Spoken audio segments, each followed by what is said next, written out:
बिस्मिल्लाहिर्रहमानिर्रहीम। आज हम नेक्स्ट चैप्टर शुरू करने लगे हैं, चैप्टर 18 इलेक्ट्रॉनिक्स। तो ये चैप्टर बेसिकली लिंक करता है आपके पिछले चैप्टर से, जिसमें आपने जैसा कि सेमीकंडक्टर पढ़ा था और पी टाइप फिर सेमीकंडक्टर और एन टाइप सेमीकंडक्टर पढ़ा था, उसी से रिलेटेड हम इसको लेके आगे चलेंगे। तो सबसे पहले जो हमारा टॉपिक है वो है पीएन जंक्शन। यानी पीएन जंक्शन क्या होता है। देखिए, PN junction, if a piece of intrinsic silicon is doped so that a part is n type, another part is p type, then the boundary between the p type and n type is called pn junction। यानी PN junction basically क्या है कि आपके पास intrinsic silicon का piece है, तो आप उसे डोप करते हैं इस तरह कि एक एंड पे आप पेंटावेलेंट इम्प्योरिटी ऐड करते हैं और एक साइड पे आप ट्राईवेलेंट इम्प्योरिटी ऐड करते हैं। डोपिंग आपने पढ़ा हुआ है कि प्योर सेमीकंडक्टर के अंदर हम इम्प्योरिटीज़ ऐड करते हैं। अगर एक सेमीकंडक्टर के अंदर हम ट्राईवेलेंट इम्प्योरिटी ऐड करते हैं तो वो पी टाइप सेमीकंडक्टर बन जाता है, यानी उसमें मेजॉरिटी चार्ज कैरियर होल्स होते हैं। और दूसरा एन टाइप सेमीकंडक्टर आपने पढ़ा था कि जिसमें हम पेंटावेलेंट इम्प्योरिटी ऐड करते हैं, जिसकी वजह से मेजॉरिटी चार्ज कैरियर इलेक्ट्रॉन्स आ जाते हैं, तो उसे आप एन टाइप सेमीकंडक्टर कहते हैं। यहाँ पे हम क्या कर रहे हैं कि एक ही सेमीकंडक्टर के ऊपर एक एंड पे हम पेंटावेलेंट इम्प्योरिटी ऐड कर रहे हैं और दूसरी साइड पे हम ट्राईवेलेंट इम्प्योरिटी ऐड कर रहे हैं, तो वो फिर क्या बन जाएगा कि then the boundary between the p type and n type is called pn junction। तो वो बेसिकली फिर जो सेमीकंडक्टर होगा क्या बन जाएगा, उसमें उनकी बाउंड्रीज के दरमियान पीएन जंक्शन बन जाएगा। देखें कैसे, ये आपको फिगर में नज़र आ रहा है। ये पी टाइप सेमीकंडक्टर है, इसमें मेजॉरिटी चार्ज कैरियर्स होल है। ये आपको जो सफ़ेद डॉट्स की सूरत में नज़र आ रहे हैं। दूसरी साइड पे एन टाइप सेमीकंडक्टर है, इसमें मेजॉरिटी चार्ज कैरियर्स आपके पास इलेक्ट्रॉन है, ये जो ब्लैक डॉट्स की सूरत में नज़र आ रहे हैं। अब ये अगर एक पीस है, ठीक है, यानी आप एक ही सेमीकंडक्टर है, एक साइड पे आपने पी टाइप सेमीकंडक्टर बनाया और दूसरी साइड पे एन टाइप, तो इनके बाउंड्रीज के दरमियान यहाँ पे जंक्शन बनेगा। देखें कैसे, ये जो इलेक्ट्रॉन है ये डिफ्यूज़ करके इस साइड पे जाएगा और ये होल्स के अंदर deficiency of electron, hole basically क्या होता है, डेफिशिएंसी ऑफ इलेक्ट्रॉन, तो ये उस होल को फिल करेगा। जब ये इलेक्ट्रॉन उस होल को फिल करेगा तो जहाँ से जाएगा वहाँ पे आपके पास पॉजिटिव आयन बन जाएगा और जिस होल में जाएगा उसे क्या बना देगा, नेगेटिव आयन बना देगा। तो देखें, ये पॉजिटिव आयन बन गया, ये नेगेटिव आयन। इसी तरह मज़ीद इलेक्ट्रॉन, ठीक है, ये इन होल्स को क्या करेंगे, फिल करेंगे, जिसकी वजह से पीछे क्या बन जाएंगे, पॉजिटिव आयन रह जाएंगे और जिनके अंदर इस डेफिशिएंसी को ये फिल करेंगे वहाँ पे क्या बन जाएंगे, ये नेगेटिव आयन बन जाएंगे। तो इस साइड पे पॉजिटिव आयन बन जाएंगे जहाँ से इलेक्ट्रॉन छोड़ के जाएंगे, और जहाँ पे फिल करेंगे वहाँ पे क्या बन जाएंगे, नेगेटिव आयन बन जाएंगे। तो ये देखें, यहाँ पे बाउंड्री के करीब एक साइड पे पॉजिटिव आयंस बन गए और एक साइड पे नेगेटिव आयन बन गए। अब इस चीज़ को हम क्या कहेंगे कि ये पीएन जंक्शन है। और इस रीजन को हम क्या कहेंगे, ये डिप्लीशन रीजन है। ठीक है, अब देखें, ये इसकी सिंबॉलिकल रिप्रेजेंटेशन है। सिंबॉलिकली सर्किट डायग्राम में जब भी आप डायोड को बनाएंगे तो इस सूरत में बनाएंगे। तो इस एंड को हम क्या कहेंगे, एनोड कहेंगे, और दूसरे एंड को हम क्या कहेंगे, कैथोड कहेंगे। जैसा कि ये ऊपर आपको दिखाया गया, P type silicon, N type silicon, तो इस साइड को हम क्या कहेंगे, एनोड, और इस साइड को हम क्या कहेंगे, कैथोड। देखें, जब इस तरह ये इनके दरमियान जंक्शन बनेगा कि इस साइड पे पॉजिटिव आयन बन जाएगा और इस साइड पे नेगेटिव आयन बन जाएगा। तो कुछ देर देखें यहाँ पे फिर क्या हो जाएगा, एक पोटेंशियल डिवेल्प हो जाएगी, क्योंकि इस साइड पे पॉजिटिव आयन आ गया और इस साइड पे क्या आ गया, नेगेटिव आयन आ गया। तो यहाँ पे इनके दरमियान एक पोटेंशियल डिवेल्प हो जाएगा जिसको हम पोटेंशियल बैरियर कहेंगे। तो क्या होगा कि मज़ीद अब इलेक्ट्रॉन इस तरफ नहीं जा सकेंगे, ठीक है, जिसकी वजह से ये इस रीजन की ख़ास विड्थ होती है, ठीक है, जिसके बाद मज़ीद इलेक्ट्रॉन यहाँ से एन टाइप रीजन से पी टाइप रीजन में नहीं आ सकेंगे। जैसा कि आपको फिगर में दिखाया हुआ है, यहाँ पे हमने 2 लेयर्स दिखाई हुई हैं, पॉजिटिव आयन की, और इस साइड पे 2 लेयर्स नेगेटिव आयंस की। तो यहाँ पे इतना पोटेंशियल डिवेल्प हो जाता है कि ये इलेक्ट्रॉन, इन इलेक्ट्रॉन के पास इतनी एनर्जी नहीं होती कि ये इसको क्या कर सके, क्रॉस कर सके। तो यहाँ पे क्या क्रिएट हो गया, डिप्लीशन रीजन, और इसको हम क्या कहते हैं, ये ठीक है पीएन जंक्शन बन गया। और फिर हम इसको हम सेमीकंडक्टर डायोड भी कहते हैं, जैसे पीएन जंक्शन डायोड। तो डायोड का नाम आपने सुना हुआ होगा, ये इलेक्ट्रॉनिक सर्किट का बेसिक कंपोनेंट है। तो इसे हम पीएन जंक्शन भी कहते हैं और डायोड भी कहते हैं। देखें, the P region has many holes, यानी पी रीजन में क्या होता है, मेजॉरिटी चार्ज कैरियर्स होते हैं from the impurity atoms and only a few thermally generated free electron minority carriers। देखें, p टाइप में जो मेजॉरिटी चार्ज कैरियर्स हैं वो होल है ये, और इसमें कुछ कुछ मिनॉरिटी चार्ज कैरियर्स इलेक्ट्रॉन आपको ये नज़र आ रहे हैं एरो की सूरत में। The n region has many free electron majority carriers from the impurity atom and only few thermally generated hole minority carriers। तो इसमें आप देख सकते हैं कि मेजॉरिटी चार्ज कैरियर्स इलेक्ट्रॉन है, फ्री इलेक्ट्रॉन है, और कुछ कुछ होल्स आपको नज़र आ रहे हैं, इन्हें हम कहते हैं कि ये मिनॉरिटी चार्ज कैरियर्स इसमें प्रेजेंट है। Formation of the depletion region, when a p-type semiconductor is brought close an n-type to form a p-n junction, then the free electrons near the junction in the n region begin to diffuse across the junction into p-type region where they combine with holes near the junction. As a result of this diffusion, a chargeless region is formed around the junction in which charge carriers are not present.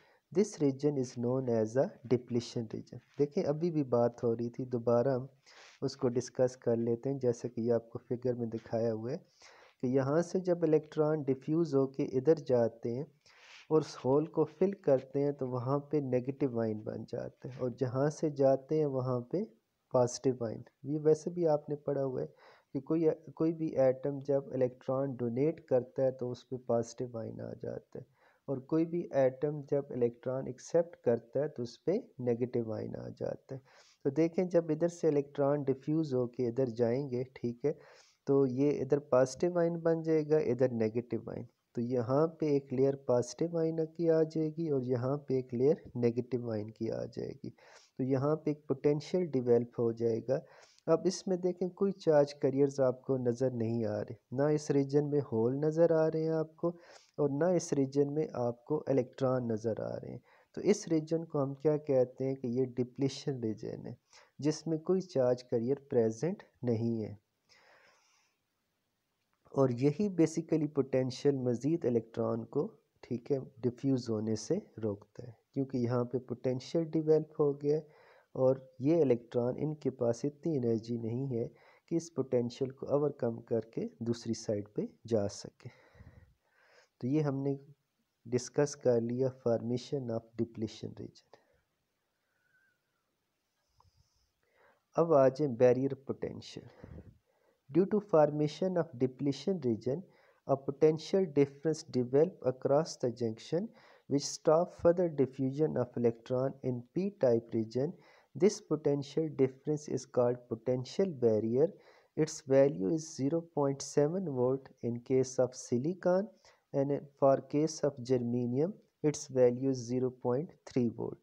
यानी देखें, ये depletion region जो बनता है तो एक side पे positive high potential, दूसरी साइड पे नेगेटिव लो पोटेंशियल, तो यहाँ पे पोटेंशियल डिवेल्प हो जाता है जिसे हम क्या कहते हैं, बैरियर पोटेंशियल। यानी ये पोटेंशियल मज़ीद इन इलेक्ट्रॉन को यहाँ से डिफ्यूज़ नहीं होने देता, इस वजह से इसे हम क्या कहते हैं कि ये बैरियर पोटेंशियल है, ठीक है, जो मज़ीद इलेक्ट्रॉन की डिफ्यूजन को रोकता है, तो इसको हम बैरियर पोटेंशियल कहते हैं। और सिलिकॉन के केस में इसकी वैल्यू 0.7 वोल्ट होती है, और अगर जर्मेनियम होगा आपका सैंपल तो उसमें इसकी वैल्यू 0.3 वोल्ट होती है, तो इसको हम कहते हैं बैरियर पोटेंशियल। अब आ जाते हैं characteristics of a PN junction पे। Characteristics of a PN junction में हम पढ़ेंगे application of an external voltage to the PN junction is called biasing. यानी डायोड को जब आप एक्सटर्नल वोल्टेज के साथ जोड़ते हैं या किसी बैटरी के साथ जोड़ते हैं तो इसको हम क्या कहते हैं कि ये बाइसिंग है, ठीक है। There are two types of biasing, forward biasing and reverse biasing. दो किस्म की बाइसिंग होती है, एक होती है फॉरवर्ड बाइसिंग और एक होती है रिवर्स बाइसिंग। तो पहले हम फॉरवर्ड बाइसिंग पढ़ेंगे और फिर हम रिवर्स बाइसिंग पढ़ेंगे। देखें फिगर में आपको ये एक पीएन जंक्शन दिखाया हुआ है, पी टाइप, एन टाइप और दरमियान में डिप्लीशन रीजन। अगर पी टाइप को बैटरी के पॉजिटिव टर्मिनल से जोड़ दिया जाए और एन टाइप को बैटरी के नेगेटिव टर्मिनल से जोड़ दिया जाए तो हम कहते हैं कि ये फॉरवर्ड बाइसिंग है, ठीक है। इसको क्या कहते हैं, फॉरवर्ड बाइसिंग। यानी जब पी टाइप को बैटरी के पॉजिटिव टर्मिनल से जोड़ दिया जाए और एन टाइप को बैटरी के नेगेटिव टर्मिनल से जोड़ दिया जाए तो हम कहते हैं कि ये फॉरवर्ड बाइसिंग हो रही है। अच्छा, वैसे अगर आप सेमीकंडक्टर में आप सिंपल जब सेमीकंडक्टर आप लेते हैं तो उसे अगर आप एक्सटर्नल बैटरी के साथ जोड़ें तो उसमें करंट कैसे फ़्लो करेगा। तो देखें जो होल्स की मोशन होती है वो बेसिकली इलेक्ट्रॉन्स की मोशन से रिलेटिव होती है। मैं इसको थोड़ा सा एक्सप्लेन करना चाहूँगा फिर हम आगे चलेंगे। देखें फॉर एग्जांपल मैं पिछली स्लाइड्स पे जाता हूँ। अब हम डिस्कस करते हैं कि ये एक सेमीकंडक्टर है, ठीक है। फॉर एग्जांपल आप एज्यूम करें कि ये जंक्शन वगैरह कुछ नहीं है, हम सिंपल सेमीकंडक्टर होल्स और इलेक्ट्रॉन ले रहे हैं। इसको अगर मैं एक्सटर्नल सर्किट में जोड़ देता हूँ, ठीक है, इसे बैटरी के साथ जोड़ देता हूँ तो करंट कैसे फ़्लो करेगा, होल कैसे फ़्लो करेगा। देखें जब ये इलेक्ट्रॉन जंप करके इस होल में आएगा तो यहाँ पे एक होल प्रोड्यूस हो जाएगा, ठीक है, और यहाँ पे क्या हो जाएगी, उसकी फिलिंग हो जाएगी। तो बेसिकली होल ये शिफ्ट होके इधर आ गया और ये इलेक्ट्रॉन शिफ्ट होके इधर आ गया। तो अब आपको ऐसे नज़र आ रहा है कि ये होल ट्रांसफ़र होके इधर आ गया। इसी तरह यही इलेक्ट्रॉन फिर फ़र्ज़ करें नेक्स्ट होल में जाता है, ठीक है, तो वहाँ पे होल फिल हो जाएगा और वो होल इधर आ जाएगा। तो इस तरह क्या होगा कि आप देखेंगे कि इलेक्ट्रॉन मूव करेगा towards positive terminal of battery और होल्स आपको मूव करते हुए नज़र आएंगे towards negative terminal of the battery. वैसे तो आपको पता है कि या तो आप कन्वेंशनल करंट लेते हैं या इलेक्ट्रॉनिक करंट लेते हैं, लेकिन सेमीकंडक्टर केस में दोनों की मोशन को लिया जाता है, होल्स की मोशन को भी और इलेक्ट्रॉन्स की मोशन को भी। तो टोटल करंट फिर यहाँ पे जो लिया जाएगा वो बेसिकली लिया जाएगा electronic current plus hole current, तो वो टोटल करंट आएगा। ये मैंने वैसे एक पिछला टॉपिक आपके साथ डिस्कस किया कि एक सिंपल सेमीकंडक्टर, डायोड की बात नहीं कर रहा था, एक सिंपल सेमीकंडक्टर में करंट कैसे फ़्लो करता है। तो मैंने कहा चलें वो थोड़ा सा आपको एक्सप्लेन कर देता हूँ। वापस हम अपनी टॉपिक की तरफ आते हैं। तो देखिए मैं फॉरवर्ड बाइसिंग की बात कर रहा था कि हम बैटरी के पॉजिटिव टर्मिनल को पी टाइप से जोड़ देंगे और बैटरी के नेगेटिव टर्मिनल्स को एन टाइप से जोड़ देंगे तो हम कहेंगे कि ये फॉरवर्ड बाइसिंग होगी। ये अब देखें, a junction diode is said to be forward bias if its p type region is connected to positive terminal and n type region is connected to negative terminal of the battery, जो अभी हम discuss कर रहे थे। The external potential difference supply energy to free electrons in the n region and to hold in a P region. When this energy is sufficient to overcome the potential barrier, a current of order of few milliamperes begin to flow across the junction.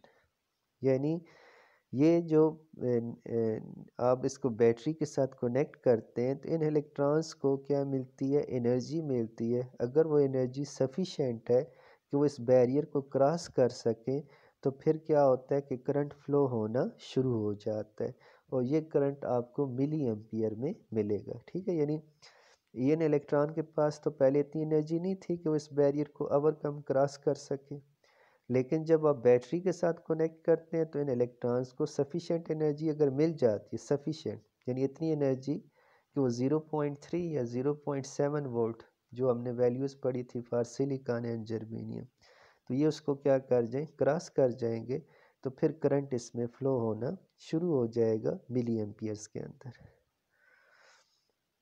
देखिए फ़र्ज़ करें कि हम voltage बढ़ाते हैं, ठीक है, हम वेरिएशन ऑफ करंट डिस्कस करते हैं बायसिंग वोल्टेज में। यानी फ़र्ज़ करें कि पहले हम स्टार्ट लो वोल्टेज से लेते हैं, ठीक है। तो देखें लो वोल्टेज पे कोई करंट फ्लो नहीं कर रहा, वाई एक्सिस के साथ हमने करंट मिली एम्पियर में लिया हुआ है और यहाँ पे वोल्ट हमने लिया हुआ है 1 2 3 4 5 के लिहाज से 0.1 0.3 0.5 7 और 1 तक। लेकिन 0.5 तक आप देख रहे हैं कि करंट बिल्कुल ना होने के बराबर है। जैसी सफिशेंट वोल्टेज होती है करंट बढ़ना शुरू हो जाता है और सफिशेंट के बाद देखें जैसे ये 0.7 तक तकरीबन उसको क्रॉस करता है तो फिर काफ़ी तेज़ी के साथ ये करंट बढ़ना शुरू हो जाता है। तो आप देख सकते हैं कि वेरिएशन ऑफ करंट में जब भी सफिशेंट वोल्टेज होती जाती है तो करंट की वैल्यू बहुत तेज़ी के साथ बढ़ना शुरू हो जाती है। The variation of current through the junction with the bias voltage is describe by VI diagram, यानी वोल्टेज करंट डायग्राम जो अभी हम डिस्कस कर रहे थे। If the forward bias voltage is increase by delta VF the current is delta IF, यानी हम इस चीज़ की बात कर रहे हैं। जब हमारे पास ये स्ट्रेट लाइन जो तकरीबन बन रही है, दो पॉइंट्स हम ले लेते हैं, एक पॉइंट ये ले लिया, एक पॉइंट ये ले लिया, यहाँ से परपेंडिकुलर ड्रा करें, यहाँ से परपेंडिकुलर इस साइड पे और इस साइड पे, तो इस वोल्टेज को हम डेल्टा VF कह रहे हैं और इस करंट को हम डेल्टा IF कह रहे हैं। The ratio of delta VF by delta IF is known as a forward resistance RF। तो इसकी रेशियो को हम क्या कहेंगे, ठीक है, ये forward resistance of a PN junction है delta VF by delta IF। तो ये हमारे पास इस फॉरवर्ड बायस जंक्शन की क्या आ जाती है, रेजिस्टेंस आ जाती है। तो देखें फॉरवर्ड बायस में करंट मिली एम्पियर्स में यानी थोड़ी सी हाई वैल्यूज़ में फ़्लो करता है। तो लेकिन आगे आप जब रिवर्स बायस में देखेंगे तो उसमें थोड़ा सा डिफरेंट होगा, ठीक है। लेकिन फॉरवर्ड बायस में ये याद रखें कि जो करंट फ्लो करता है वो बेसिकली मेजॉरिटी चार्ज कैरियर्स की वजह से, क्योंकि आपको पता है कि पी टाइप में मेजॉरिटी चार्ज कैरियर्स होल है और एन टाइप में मेजॉरिटी चार्ज कैरियर्स इलेक्ट्रॉन है। तो फॉरवर्ड बायसिंग में जो करंट फ्लो करता है वो basically majority charge carriers holes और इलेक्ट्रॉन्स, ठीक है, holes in P type and electron in an types, उसकी वजह से फ्लो करता है। तो इस रेशियो से हम इसकी स्लोप बेसिकली निकालते हैं, यानी ये आप स्ट्रेट लाइन एज्यूम करते हैं, उसे डॉटेड में पीछे बढ़ाते हैं और दो पॉइंट्स लेके फिर इस तरह हमने क्या निकाली है, इसकी रेजिस्टेंस निकाल ली है delta VF by delta I। तो यहाँ पे हम इस लेक्चर को एंड करते हैं, फिर रिवर्स बायस हम नेक्स्ट लेक्चर में डिस्कस करेंगे।